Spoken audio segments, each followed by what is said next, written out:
नमस्कार, आप देख रहे हैं मनी9। मैं हूं संदीप ग्रोवर। बात करते हैं ऐसे शेयरों की जिनमें आज ब्रोकर्स की रिपोर्ट्स के दम पर एक्शन देखने को मिला। ऐसे शेयर जिनमें आज ज़्यादा गिरावट थी या फिर बहुत ज़्यादा तेज़ी देखने को मिली। ब्रोकर्स की रिपोर्ट जहां पे पॉजिटिव आई है, अपग्रेड्स आए हैं, डाउनग्रेड्स आए हैं, टारगेट बढ़ाए गए हैं या कट किए गए हैं, ऐसे 3 स्टॉक्स पे फोकस करते हैं। पहला नाम है BHEL यानी कि भेल का। इसके नंबर कमजोर आए थे। आप इसकी आय देखें तो 0.4% बढ़ी है, बाकी सब गिरावट देखने को मिली। कामकाजी मुनाफा यानी EBITDA 30% से ज्यादा गिरा। मार्जिन 0.13% वाले 9% के भी नीचे आ गए, अनुमान 11% के आसपास का था।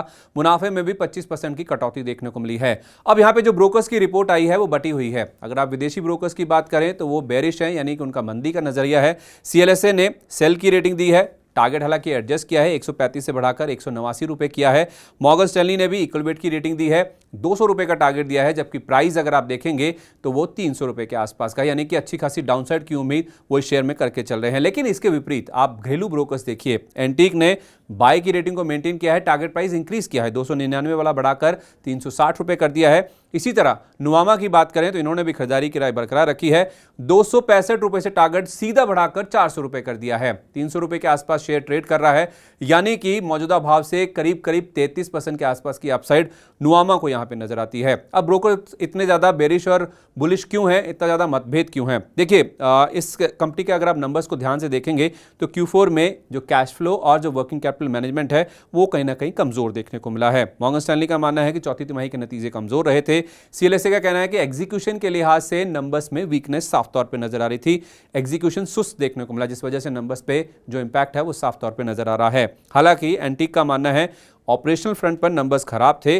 पर बिजनेस आउटलुक काफी प्रॉमिसिंग है, क्योंकि इस कंपनी की जो ऑर्डर बुक है वो काफी मजबूत है, जो दर्शा रही है कि आने वाले समय में इस कंपनी के जो नंबर्स हैं, जो तिमाही नतीजे हैं, वो काफी स्ट्रांग देखने को मिल सकते हैं। नुवामा ने भी यही कहा है कि प्रोविजनिंग ऊंची रही है, जिसके चलते मुनाफे पर असर है, लेकिन पाइपलाइन बहुत मजबूत है, ऑर्डर बुक मजबूत है, और मैनेजमेंट ने जो गाइडेंस दिया है ग्रोथ का वो भी अपने आप में काफी ज्यादा कॉन्फिडेंस पैदा कर रहा है, जिस वजह से जो घरेलू ब्रोकर्स हैं वो आउटलुक के ऊपर, यानी कि जो आने वाला समय है उसके ऊपर ज़्यादा फोकस करें, जिस वजह से वो पॉजिटिव हैं। लेकिन CLSA और मॉर्गन स्टैनली जैसे जो विदेशी ब्रोकर्स हैं वो इस स्टॉक को लेकर बेरिश हैं। इनफैक्ट होना भी चाहिए, क्योंकि एक साल में अगर आप देखें 80 रुपए के आसपास से 320 रुपए, यानी कि 4 गुना के आसपास की रैली स्टॉक में ऑलरेडी देखने को मिल चुकी है, और नंबर से वारंट नहीं कर रहे हैं कि इस भाव पर शेयर को खरीदा जाना चाहिए।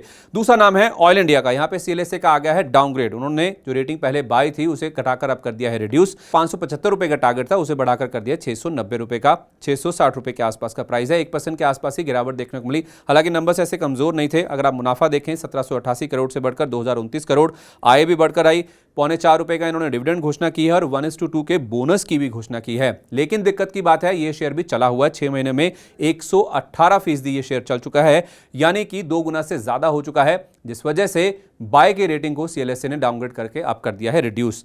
तीसरा नाम है मेट्रोपोलिस का। यहां पे जो ब्रोकर्स की रिपोर्ट है वो है मॉर्गन स्टैनली की तरफ से, जिसमें उन्होंने इक्वल वेट का जो नजरिया है अभी भी स्टॉक के लिए बरकरार रखा है।